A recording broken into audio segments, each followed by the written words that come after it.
শিলচর শহরে জমা জলের সমস্যা ও মূল্য বৃদ্ধি নিয়ে সরব হলেন কাছাড় জেলা কংগ্রেস কমিটির প্রতিনিধি দল। মঙ্গলবার কাছাড় কংগ্রেসের এক প্রতিনিধি দল জেলা কংগ্রেস সভাপতি অভিজিৎ পালের নেতৃত্বে কাছাড়ের জেলা শাসকের সঙ্গে দেখা করে দ্রব্যমূল্য বৃদ্ধি সহ কাছাড়ের বিভিন্ন জায়গায় জমা জলের সমস্যা নিয়ে আলোচনা করেন। সংবাদ মাধ্যমের সাথে কথা বলতে গিয়ে জেলা সভাপতি অভিজিৎ পাল শিলচর শহরের প্রধান রাস্তা national highway point, Sonai road, Nagatilla সহ বেশ কিছু এলাকা জমা জলে পরিপূর্ণ হয়ে আছে এবং দ্রব্যমূল্য বৃদ্ধির কারণে জনজীবন নাজেহাল হয়ে আছে এবং গুয়াহাটি শিলচর সংযুক্ত সড়কটি বেহাল অবস্থায় পরিণত হয়ে আছে, যার কারণে দুর্ভোগ পোহাতে হয় আমজনতাদের। সংবাদ মাধ্যমের মধ্য দিয়ে দাবি রাখে অতি সত্বর জমা জলের সমস্যা, দ্রব্যমূল্য বৃদ্ধি সহ গুয়াহাটি শিলচর সড়কটি যাতায়াতের উপযোগী করে দেওয়ার সহ শহরের বিভিন্ন জরাজীর্ণ সমস্যার সমাধানের জন্য দাবি রাখেন। ব্যুরো রিপোর্ট, আমাদের টিভি। শিলচর জেলা কংগ্রেসের পক্ষ থেকে এক প্রতিনিধি দল আমরা জেলা শাসকের সাথে দেখা করি। বিশেষ করে শিলচর শহরের যে জর্জরিত সমস্যা, যে সমস্যায় মানুষ আজকে চলাচল করার অসুবিধা হচ্ছে, বিশেষ করে এই বৃষ্টিতে প্রত্যেকটা শহরের রাস্তার উপর আঁটু জল থেকে বেশি। প্রত্যেকে মানুষের ঘরের ভিতরেও কৃত্রিম বন্যায় মানুষের ঘরের ভিতরেও জল, বাচ্চারা স্কুলে যেতে পারছে না, মানুষ হসপিটাল, মেডিকেল বা ইমার্জেন্সি কাজে বেরোতে পারছে না।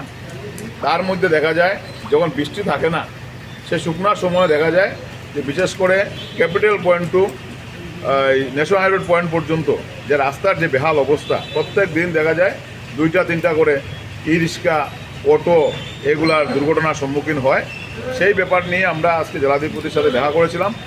আমাদের সঙ্গে বরকলার সম্মানীয় বিধায়ক মিসবাউল ইসলাম লস্কর সাহেব ছিলেন, সূর্যকান্ত সরকার মহাশয় সহ জেলা কংগ্রেসের বিভিন্ন পদাধিকারীগণ।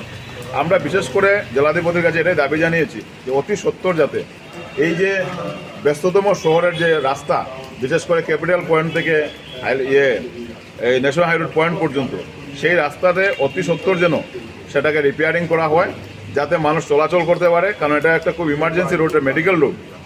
তাই এটা যেন খুব শীঘ্রই যেন এটা কাজ করা হয়, না হলে বাধ্য হব জেলা কংগ্রেস থেকে আমরা নিজেরাই এটা কাজ করাতে বা গণতান্ত্রিক পদ্ধতিতে আমরা আন্দোলনে নামতে বাধ্য হব।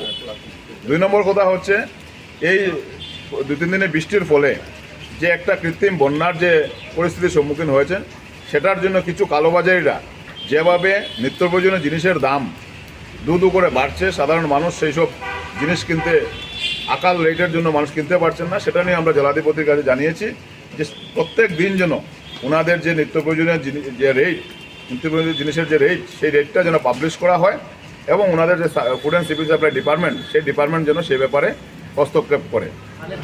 আমি বরকলায় বিগত বন্যায় 10টা ঘর পুরা নদীর গর্ভে চলে গেছে, এই ব্যাপারে কথা বলেছি এবং ডিসি মহোদয় আমাদেরকে আশ্বাস দিয়েছেন তাদের উপযুক্ত ক্ষতিপূরণ দেওয়া।